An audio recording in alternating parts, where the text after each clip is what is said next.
تو نبی کریم صلی اللہ علیہ وسلم نے فرمایا 40 سال کی مدت۔ آیت نمبر 97۔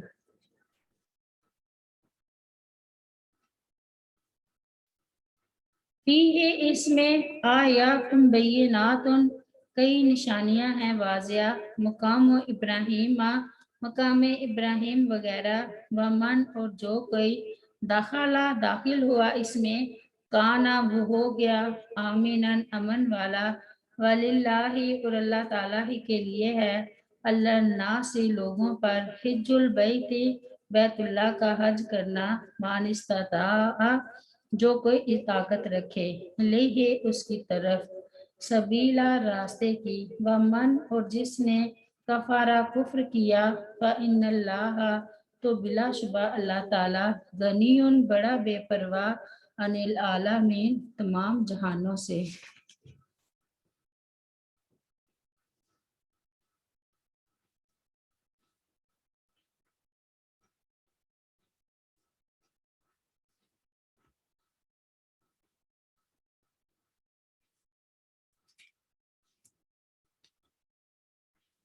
ومن دخل کان آمینن، یعنی حرم مکہ میں جب کوئی خوف زدہ داخل ہو جائے تو وہ ہر برائی اور شر سے امن میں ہو جاتا ہے۔ زمانہ جہلیت میں بھی یہی حال تھا۔ ارشاد باری تعالیٰ ہے، اولم یرو انا جعلنا حراما آمنا ویتخطف الناس من حولہم، سورۃ العنکبوت میں، اور کیا انہوں نے نہیں دیکھا کہ بے شک ہم نے ایک حرم امن والا بنا دیا ہے، جبکہ لوگ ان کے گرد سے اچک لیے جاتے ہیں۔ اس امن و سکون میں ابراہیم علیہ السلام کی دعا کو بھی بڑا دخل ہے۔ ارشاد باری تعالیٰ ہے، وَإِذْ قَالَ إِبْرَاهِيمُ رَبِّ اجْعَلْ هَٰذَا الْبَلَدَ آمِنًا وَاجْنُبْنِي وَبَنِيَّ أَن نَّعْبُدَ الْأَصْنَامَ، سورۃ ابراہیم میں۔ اور جب ابراہیم علیہ السلام نے کہا، اے میرے رب، اس شہر کو امن والا بنا دے اور مجھے اور میرے بیٹوں کو بچا کہ ہم بتوں کی عبادت کریں، اور فرمایا، فَلْيَعْبُدُوا رَبَّ هَٰذَا الْبَيْتِ الَّذِي أَطْعَمَهُم مِّن جُوعٍ وَآمَنَهُم مِّن خَوْفٍ، سورۃ قریش میں۔ تو ان پر لازم ہے کہ اس گھر کے رب کی عبادت کریں، وہ جس نے انہیں بھوک سے بچا کر کھانا دیا اور خوف سے بچا کر امن دیا۔ سیدنا عبداللہ بن عباس رضی اللہ عنہ بیان کرتے ہیں کہ رسول کریم صلی اللہ علیہ وسلم نے فتح مکہ کے دن فرمایا تھا، اب ہجرت نہیں لیکن جہاد اور نیت باقی ہے، اور جب تم سے جہاد کے لیے گھروں سے نکلنے کو کہا جائے تو نکل پڑا کرو۔ اس شہر کو اللہ تعالیٰ نے اسی دن حرمت والا قرار دے دیا تھا جس دن اس نے آسمانوں اور زمین کو پیدا فرمایا تھا، چنانچہ اللہ تعالیٰ کی حرمت کے ساتھ وہ قیامت تک کے لیے حرام ہے۔ مجھ سے پہلے اس میں کسی کے لیے قتال کرنا جائز نہ تھا، اور میرے لیے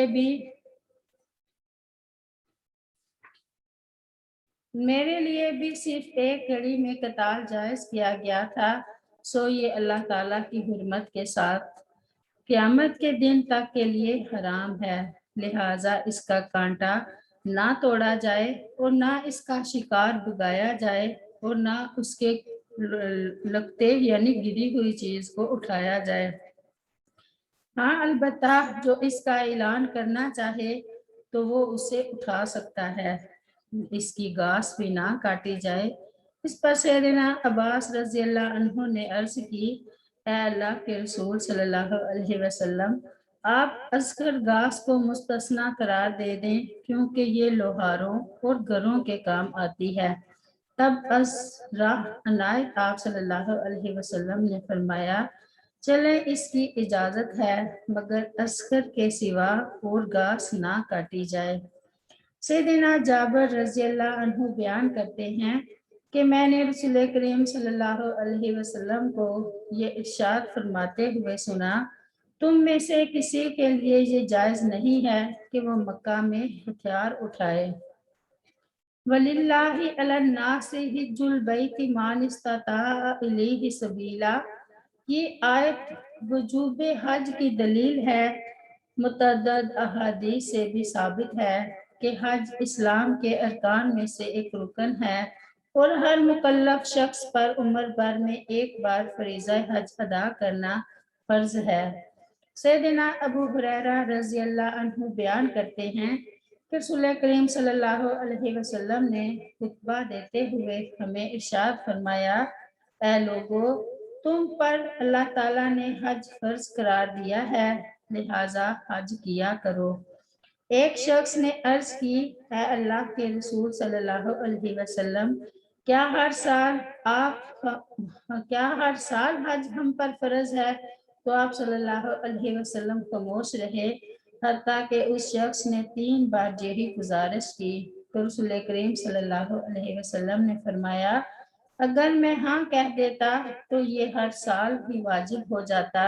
اور تمہیں اس کی استطاعت نہ ہوتی۔ بعد ازاں آپ صلی اللہ علیہ وسلم نے صحابہ رضی اللہ عنہم کو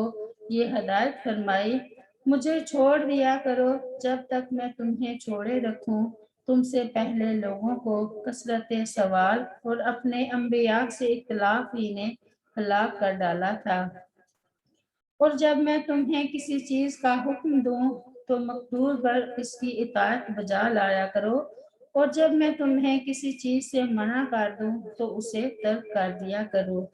سیدنا عبداللہ بن عباس رضی اللہ عنہ بیان کرتے ہیں کہ خثعم قبیلے کی ایک عورت آئی، اس نے پوچھا، یا رسول اللہ صلی اللہ علیہ وسلم، اللہ تعالیٰ کا اپنے بندوں پر جو فریضہ حج ہے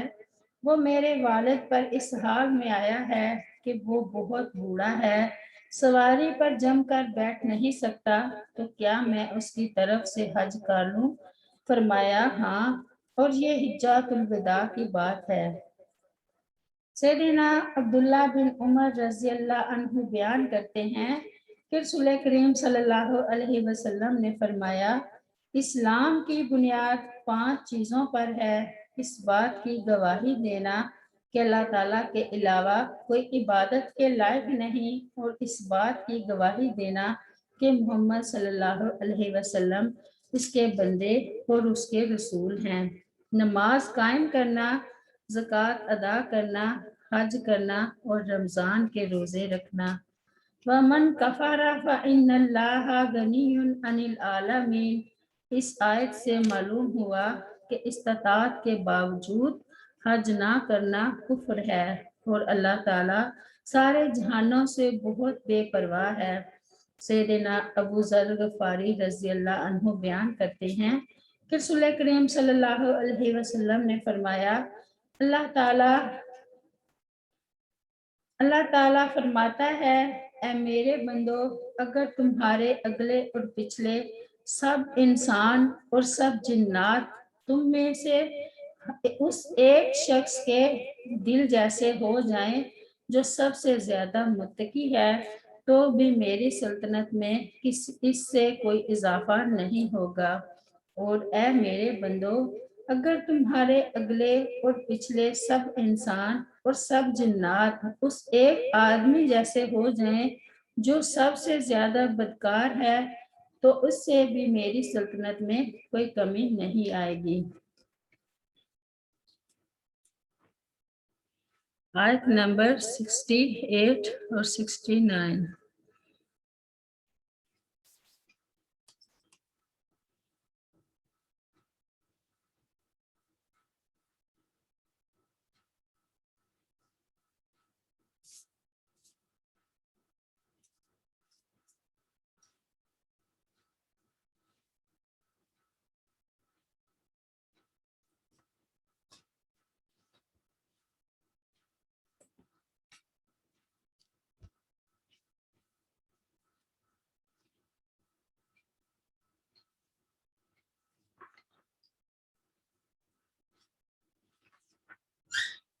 قل کہہ دیجئے یا اہل الکتابی، اے اہل کتاب، لما تکفرون، کیوں تم کفر کرتے ہو، بآیات اللہ، اللہ تعالیٰ کی آیات کے ساتھ، واللہ، اور اللہ تعالیٰ، شہید کا گواہ ہے، اللہ ما تعملون، ان پر جو تم کرتے ہو۔ آیت نمبر 99۔ کل کہہ دیجئے یا اہل الکتاب، اے اہل کتاب، لما، کیوں، تصدونا، تم روکتے ہو، عن سبیل اللہ، اللہ تعالیٰ کے راستے سے، من، اس کو جو آمنا، ایمان لایا، تبغونہا، تم ڈھونڈتے ہو اس کی راہ میں، اس راہ میں، عوجن کجی، وانتم، جب کہ تم، شہداء، گواہ ہو، وما اللہ، اور نہیں ہے اللہ تعالیٰ، بغافل، غافل، اما، اس سے، تعملون، جو تم عمل کرتے ہو۔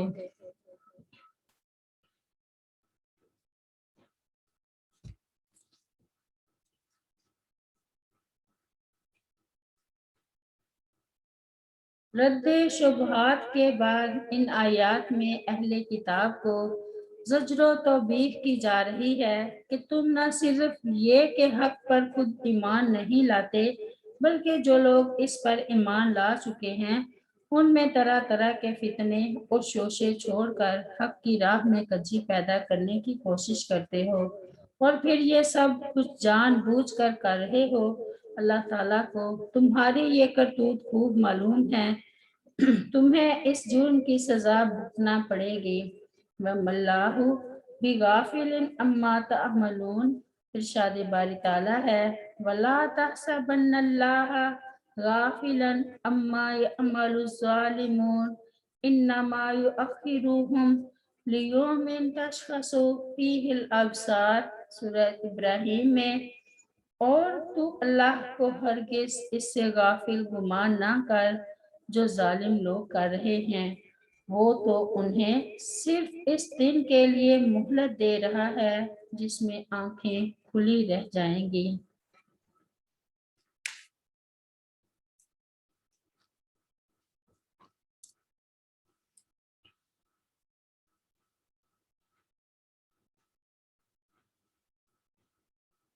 آیت نمبر 100۔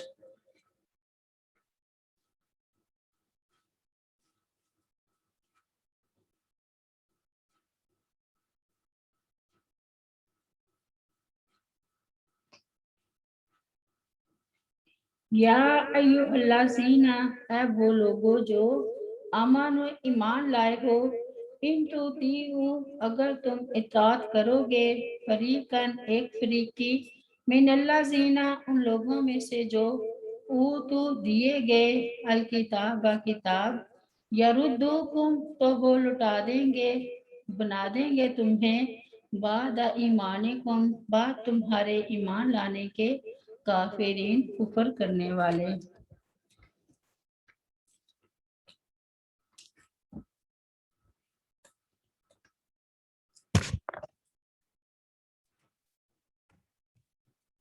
یہودیوں کے مکر و فریب اور ان کی طرف سے مسلمانوں کو گمراہ کرنے کی مذموم کوششوں کا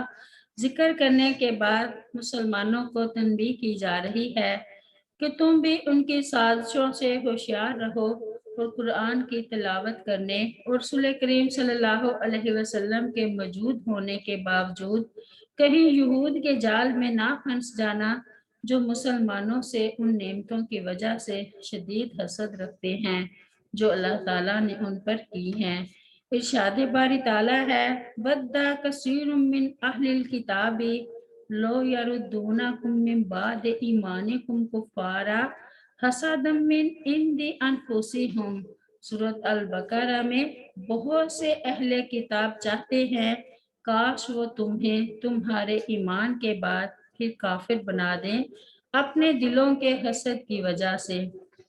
ایمان کے بعد پھر کافر بنا دینے والی باتوں میں آپس میں قتال بھی شامل ہے، اور ان کی بات مانو گے تو آپس کے اتفاق اور محبت سے محروم ہو جاؤ گے۔ سیدنا ابو بکر رضی اللہ عنہ بیان کرتے ہیں کہ رسول کریم صلی اللہ علیہ وسلم نے فرمایا، میرے بعد کافر نہ بن جانا کہ ایک دوسرے کی گردنیں مارنے لگو۔ یاد رہے کہ اس کفر سے مراد اسلام میں رہ کر کفر ہے، مرتد ہونا نہیں، کیونکہ اللہ تعالیٰ نے مسلمانوں کے دو لڑنے والے گروہوں کو مومن قرار دے کر ان کے درمیان اصلاح کروانے کا حکم دیا ہے۔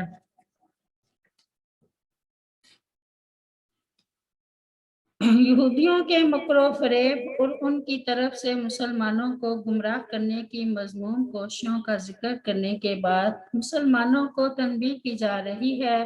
کہ تم بھی ان کی سازشوں سے ہوشیار رہو اور قرآن کی تلاوت کرنے اور رسول کریم صلی اللہ علیہ وسلم کے موجود ہونے کے باوجود کہیں یہود کے جال میں نہ پھنس جاؤ۔ اس کا پس منظر تفسیری روایات میں اس طرح بیان کیا گیا ہے کہ انصار کے دو قبیلے اوس اور خزرج ایک مجلس میں اکٹھے بیٹھے باہم گفتگو کر رہے تھے کہ شاش بن قیس یہودی ان کے پاس سے گزرا اور ان کا باہمی پیار دیکھ کر جل بن گیا کہ پہلے یہ ایک دوسرے کے سخت دشمن تھے اور اب اسلام کی برکت سے باہم شیر و شکر ہو گئے ہیں۔ اس نے ایک نوجوان کے ذمے یہ کام لگایا کہ وہ ان کے درمیان جا کر جنگ بغاس کا ذکر کرے جو ہجرت سے ذرا پہلے ان کے درمیان برپا ہوئی تھی، اور انہوں نے ایک دوسرے کے خلاف جو رزمیہ اشعار کہے تھے وہ ان کو سنائے، چنانچہ اس نے ایسا ہی کیا، جن پر ان دونوں قبیلوں کے پرانے جذبات پھر بھڑک اٹھے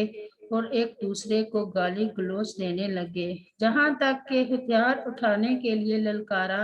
اور پکار شروع ہو گئی،